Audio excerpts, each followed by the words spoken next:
Hey y'all, so y'all know I've been without a job for almost 2 months now, and I sent the email to my previous employers and they fired me instead of helping me.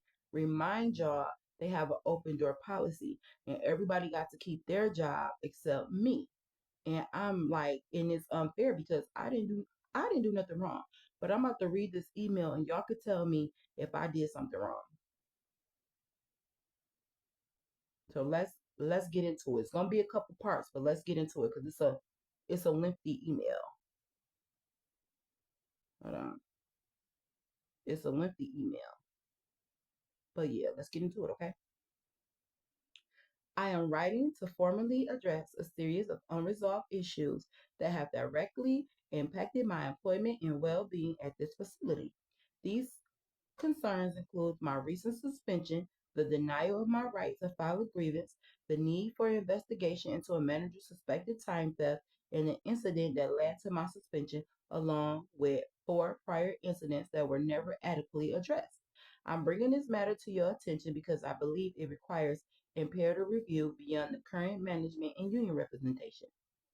On June 10th, the company launched their new menu. My regular schedule is full-time morning shift, but on that day, I was scheduled to work evening shift 4 p.m. to 8:30 p.m. as a tray passer. Remind y'all, it was an extra shift. Towards the end of my shift, towards the end of my shift, my fellow tray passers and I began preparing to close the kitchen after a successful lunch service. We were we were east side floor to sleep, and I was assigned the second floor. While past trays, I noticed the dish room staff was already sweeping certain floors. Once the majority of the trays were delivered, I began sterilizing the return carts that we had used earlier that shift. Around 7 p.m., the final cart came and it was approximately 9 stops across 3 different floors. I paused sterilizing the carts. Manager C started finished sterilizing the carts. I completed my final tray run around 7:20 p.m. When I returned to the kitchen, my coworker Bethany asked, "Girl, you still running carts and you haven't swept?" Because remind y'all, I'm one of the fastest tray passers they had. Okay. So it wasn't me being slow all day. While the other tray passers seen that last cart coming, they was walking away like they was Ray Charles and stuff. I took the initiative. I took it because it's an easy job.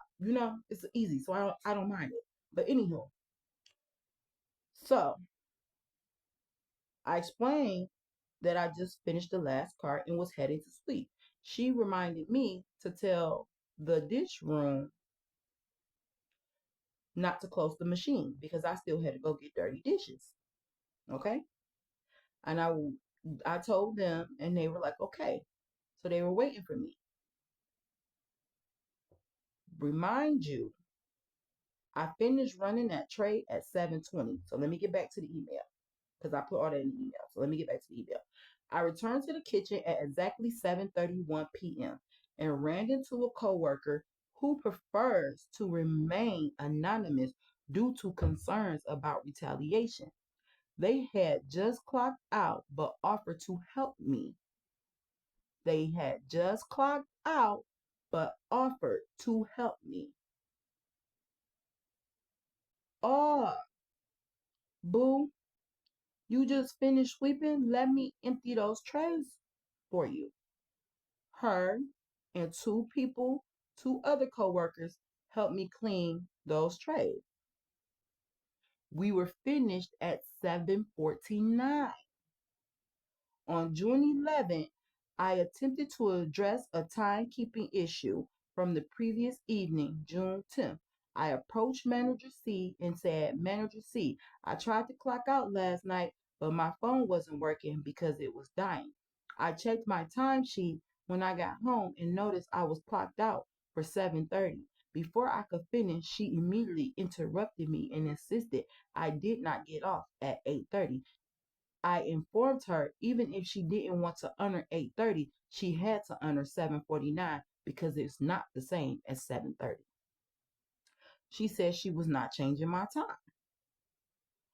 Although I technically finished working earlier, I believe I was still entitled to be paid until 8:30 because I was still on the premises and it was an extra shift. I'm a morning shift tray passer, and that was an extra shift. If I had stayed in the kitchen talking with her, whether about work or her personal matters, I likely would have been paid through 8:30. However, I chose not to stay and talk to her because she has been unprofessional towards me over the past month, making it uncomfortable even to be around her. That's part one. Okay, I'm gonna do my part two.